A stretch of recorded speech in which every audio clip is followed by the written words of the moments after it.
Happy day students. Today we are going to have a quick recapitulation of class 10 social science geography chapter 1 resource and development. Here in this slide we are talking about the division of resources into renewable and non-renewable, that is the classification of resources. Before this in the textbook we have revised what is meant by resources and why resources are very important for human beings. Anything that can satisfy the human need is called as a resources, and we also discuss that human being himself is called as a resource. Here we have got two classifications, that is renewable and non-renewable. As the name indicates, renewable means it is readily available, it never gets exhausted. Non-renewable are that if overutilization happens at a very fast rate, there might be a time where it might not be present to us. Now next classification talks about on the basis of ownership, which is individual, community, international. There is also another category which is called the national. Here individual resources are what everybody owns, like a house or a car, and all these things become individual resources. Community are like parks and schools and libraries that come under community. International resources are regulated by international bodies. For example, the economic resources beyond 200 kilometers of exclusive economic zone belongs to the open ocean. Okay, beyond 200 kilometers, whatever is within 200 kilometers becomes the national resource. Basically, if you see, whatever resource is available in a country becomes a national resource. For example, if you see that government is planning to lay a road, and if your land is in the path of the road, then government has all the right to acquire the land from you, and you cannot object it, because the road is of a no, it's for the service of the people, and therefore this resource, though it is your own resource, as time is as based on the time, it can also become a national resource and the country can acquire it from you. Now it is based on the origin, biotic and abiotic. Biotic are natural, human beings, flora and fauna. Abiotic are like rocks and metals, they cannot reproduce. Okay, they are non-living. Now based on the status of development, we have seen four categories. Potential resources are resources that are available, technology is available, but for some reason they are not put into use, we are not tapping that energy. Developed resources, where quantity, quality is ascertained, knowledge is present, and which are put to use right now, are called as developed resources. Stock is resource availability is present, but technology is still not there, therefore we cannot use it. Reserve is something where technology is present, we know the quality, we know the quantity, but right now we are not using it because we are keeping it for future as a reserve.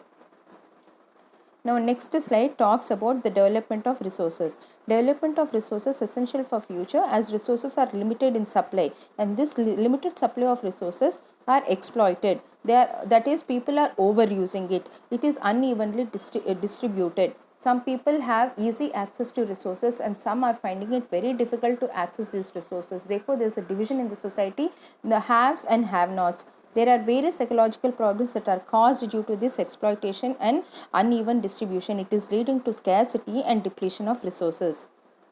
Now here we are seeing various reasons for depletion of human resources, as I have summarized in the previous slide. Okay, resources are used for satisfying the greed, over accumulation of resources in one hand, and indiscriminate use of resources has also led to depletion of resources. Now hence resources are getting depleted, therefore resource planning is very much required. But resource planning is not a very easy process, various steps are involved in it. First you have to determine the quantity of the resource, quality of the resource, whether technology is available to utilize to tap these resources, whether there are any institutions that are willing to take up the task, and finally after coming up with all this, you have to again match it with the developmental goals of the country. Do we need to tap this particular resource? Is it required for developmental plans? All these plans would have been made by the country in their 5-year plans. Now conservation of resources, here there is a quotation that is given by Gandhiji, which is very beautiful. There is enough for everybody's need and not for anybody's greed. He placed the greedy and selfish individuals and exploitative nature of modern technology as the root cause for resource depletion at the global level. As in the previous slide we have discussed, people are, or some people have greater access to resources, therefore unequal distribution is happening, which is only because of greed.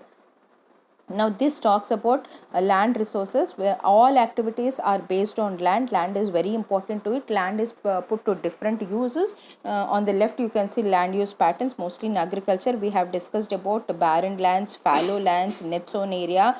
Okay, sometimes the land is used for one particular season, cropping season and later it is left fallow. Only one type of crop is grown. Sometimes two types of crops are also grown. That is we discussed during the course of lesson.